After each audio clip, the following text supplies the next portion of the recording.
Les 12 travaux d'Hercule. Épisode 2. L'hydre de Lerne avait des têtes immortelles. Dans la mythologie grecque, cette créature terrifiante se cachait dans les marais de Lerne. Chaque fois qu'Hercule lui coupait une tête, 2 nouvelles repoussaient. Imagine la frustration de ce héros face à un problème qui ne cesse d'enfler. Le secret pour vaincre l'hydre se trouve dans le feu. En cautérisant les blessures, Hercule pouvait empêcher la régénération. Un détail crucial. Mais voici le hic. Son neveu, Iolaos, ne pouvait pas l'aider au début.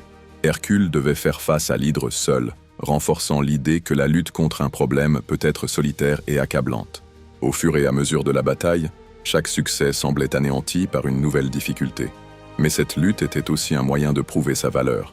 Le moment décisif fut celui où ils réalisèrent une stratégie collective. Le feu d'Iolaos changea la donne. Ensemble, ils passèrent de la défense à l'attaque, et l'hydre commença à fléchir. L'hydre ne représentait pas seulement un monstre physique, mais aussi une métaphore des problèmes qui s'accumulent.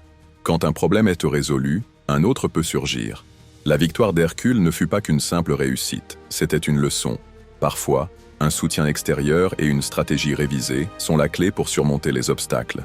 La dernière révélation marquante, le cœur de l'hydre, une source de venin mortel, fut utilisé pour créer des flèches empoisonnées.